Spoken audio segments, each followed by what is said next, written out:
What was your I'm in a toxic family moment? Story 1. Years ago, I was in the hospital after getting stabbed in the abdomen. Went under and the EMS had to bring me back. Woke up in the hospital full of stitches, but still alive. I had a really great group of friends that came throughout the weeks of my being there, to the point that I got my own room because it was disturbing fellow patients I shared a room with, and the staff were super nice about it. Only family member to visit was my younger sister, my mom, dad, other 4 siblings. None of them came. And my mom only phoned and communicated to me through the nurses, never speaking directly to me until I was back at home. And this was during a time where we actually had a decent, comparative to other times in life, relationship. Story 2. My first memory is of my parents fighting when I was 3. I remember my mom looking at my dad and yelling, "This is why we're getting a divorce." They separated when I was 2, but took some time to figure out custody, as well as the actual finalization of their divorce. My mom was always so angry and would scream, throw things, and tell me consistently she didn't want me around. I finally had a breaking point with my mom the day before I turned 17. We got into a huge fight, and I finally realized that she was just taking out the aggression of her past on me. I realized she had been blocking out the abuse she put me through, and finally brought it to her attention. I know her mother was an abusive alcoholic, and she kept perpetuating this cycle of abuse. What triggered the whole realization was when I dated someone for the first time when I was 16, and my boss mom treated me like her own. It was the first time I felt welcome in a home. She made sure I ate because she knew I wasn't eating properly at home. She always had a bed made for me in case I ever needed a place to stay, and would always check in with my Beth to make sure I was okay when I went home. I moved out the month I graduated high school, and I have not gone back to her house. Story 3. When my mom yelled at me for being depressed. She was saying how rude and inconvenient it is for everyone around me that I was depressed. She was screaming so hard that her face was all red. She screamed at me frequently. She would always wait until I was in the car with her, because I would be unable to leave. I stopped talking to her after that, and she played the victim. She apparently was suffering because she was abandoned by her daughter. No one in my family wanted to hear my side of things. No one reached out to check in on me. I was made out to be the bad, selfish daughter. Now, I don't have a relationship with anyone in my family. I cut both my parents off after I realized they both will not change or get help or see if they ever did anything wrong. It's been tough to deal with the emotions of it all, especially the emotions I felt when I was younger and in their care. I've been working on it with therapy for a few years now, but it's been a necessary decision for me to cut those ties so I can focus on myself and my growth and healing the parts of me that have been broken from my past. Story 4. My wife helped me come to the realization. Out of myself and my 2 brothers, I was the only one to have never been arrested, yet I was the only my parents did not buy a car for. I had to be moved out of the house, 2 effing states away, and teach myself how to drive illegally to get my driver's license. But my brothers were sure to take care of and drive to school on their own. I had my wife, girlfriend at the time, over to my parents for Christmas dinner. My mom offers me a glass of champagne about 2 months before my 21st birthday. No big deal, right? My stepdad proceeds to throw a temper tantrum about how I'm underage and not in his house and all this shit.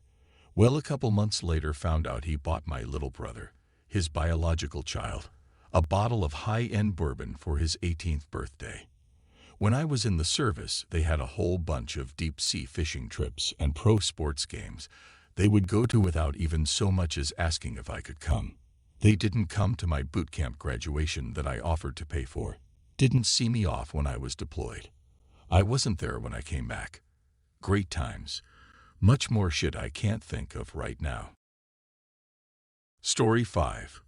When my mom and dad finally separated because they finally admitted that all that fighting wasn't normal, I talked to them in my young teens about how I hate how they fight so much, and my mom said all married couples fight like that, and that it was normal.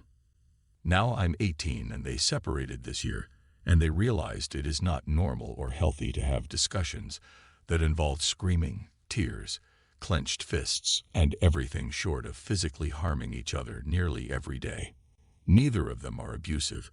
They are both good parents, but they were just in a bad relationship and thought that staying together would make me and my sisters happier, when in reality I wish they would have separated years ago. They brought out the worst in each other.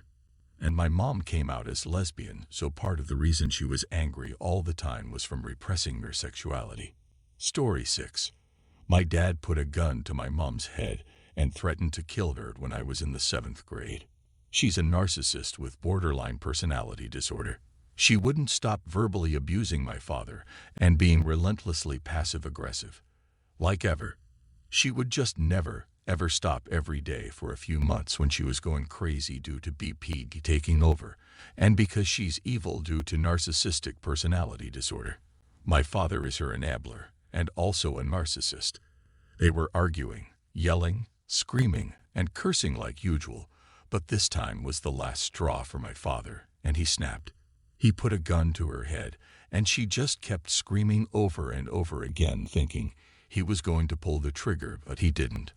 I realize now that she was testing him and taunting him. She wouldn't apologize and say, "Oh no, I'm sorry, don't kill me." She just kept screaming, and in doing so was daring him to kill her, knowing that he wouldn't. It was basically her way of abusing him the worst that she could by saying, "Lol, you loser, I know you won't do it, you need me. And I own you, I can do anything I want around here." And she was right. I didn't know this happened until I was 26 years old and was thinking about the day of the screaming, bloody murder. It happened on the floor above me, and I couldn't see it, and was too young to know what happened but was terrified. I couldn't figure out what could make her scream like that, and figured he was holding her down and threatening to beat her or something, and she was afraid. I realized when I was older that the one thing that could make her or someone else scream that way was having the gun that he kept in his drawer held to their head. It happened in their bedroom, and that's where he kept his gun. That was 17 years ago. By the time I was in college, I gradually started to hate them and stopped talking to or interacting with them. My father spit in my face a few years ago. My mother is trash, and so is my father. I want to go to the police to tell them what happened, but the statute of limitations for aggravated assault with a deadly weapon have expired, and I have nothing but my word to go on with the cops if I talk to them. There's no evidence it happened. There aren't words to describe the hatred I have for them, and the pain I'm in every day. Story 7. I married into a toxic family. My husband realized it when his sister attacked me, verbally out of the blue, to him for an hour, and then blamed him for making her husband hate the entire family. Everyone else in the family who was within earshot all claimed to have not noticed or heard anything. It was loud and long. They knew. He was pretty shell-shocked by the whole thing. It was ignored, and any veer resolved or discussed. It's a very large family. I have been the black sheep ever since, even though I wasn't even in the fight. I would actually take responsibility for anything if I knew what made her so mad at the time. I apologized to her, and she has never even admitted anything happened. She was having a really tough time in her marriage and is now divorced. We didn't live in town, so each visit was nice and pleasant, and we all got along fine prior to this. Story 8. 11 years old when my mom and I came home to my aunt stealing our stereo equipment. When my mom confronted her, she pulled a knife. At the same moment, my uncle happened to be driving by, slammed on the brakes, reversed, and then came into the yard on the lawn and hit the corner of the house a little bit, jumped out of the van, and pulled a gun on my aunt. As my mom unpacked everything to me later, she explained that my aunt was stealing to get money for her drug habit. Much later, I found out that my uncle was high as a kite and shouldn't have been driving at all. I look back on that day as the day I decided not to do drugs. To be fair, my nuclear family was generally your standard loving, functional family. It was just my mom's half-siblings that were toxic, always taking money and never around unless they had to. After my mom died, my aunt called me looking for money, and I pretty much hung up and never talked to any of them again. Story 9. I was 8 and sitting in my new babysitter's apartment having an asthma attack. I was very allergic to cats, and my mom had left me with her despite knowing my allergy and knowing that she had 9 cats. What was so important that she left me there? She wanted to F my older sister's boyfriend and needed me out of the way. She hadn't even sent my inhaler with me. I nearly died. My sister found out and got in a fistfight with my mom in the hospital hallway while respiratory therapy was working with me. They both caught an STD from the dude, and I learned to always have my inhaler on me. Story 10. The family from my dad. My DR, note the sarcasm, cousin Stephanie made a peanut cake. The flour had peanuts, it had peanut butter, peanut chocolate, and peanut chunks. On her twin's 17th birthday, and obviously hers, I'm very allergic to peanuts, and she knew it. I refused to eat it for obvious reasons. Stephanie shed some crocodile tears as she said that she had lovingly made the cake so we can all eat it. Between my Aunt Karen, her husband, and my paternal grandparents, they forced me to eat a huge piece of that cake while Sophie, Stephanie's twin and birthday girl that day, called out for emergencies outside the house. I almost died, but everyone who forced me to eat that piece of cake spent only 3 years in jail because they did not know about my allergy, and I was a rebellious teenager who was very picky about food. Some of my father's brothers and sisters, who were at the birthday and did nothing, say it was too immature of me to sue them after they nearly killed me. I was 14 years old, Stephanie and Sophie that day they turned 17. Story 11. When none of them showed up to our youngest 3-bay party. Oh, and it gets worse. We had this planned for about a month and a half. You have to when you have 3 kids and crazy lives. Less than 3 weeks out, my mom decided to go on a mini vacation to Florida for 3 days and asked us to move the whole party. Her husband, my stepdad, and I used the dad part very loosely and decided that since she wasn't going to the party that he didn't have to even after me, and my wife asked him to still come. He went up to Wisconsin to work on a camp hunting site. I am the oldest of 3 boys. One of my brothers decided to go on a kayaking trip because he felt no obligation because my mom and stepdad weren't going. He's 27, by the way, and our youngest brother is the only one with alleged excuse because he had drill that weekend. Army National Guard we were both in. So last Sunday day of the party, everyone's asking, "Where is your family?" This is both friends and my wife's family, who I love dearly. For the first time, I didn't hold back, I said, because they're toxic and too self-absorbed.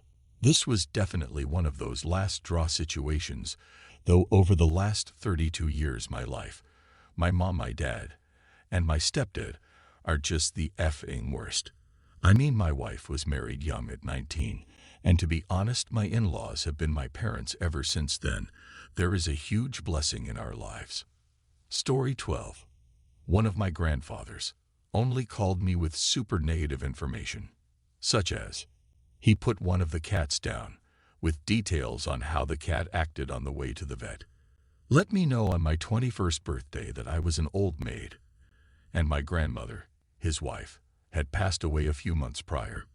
When my parents' house was broken into, they had moved out temporarily and were using it as storage. He told no one to tell me or my mom. We only found out when we arrived home to see yellow police tape outside my bedroom window. When my father died, he decided my mom and I didn't need any sympathy calls / cards / etc. because it might have said us more. I had more sympathy from perfect strangers. Called me after my father died to let me know that my father never loved me, which was a crock, as anyone who knew my father knew how close we were.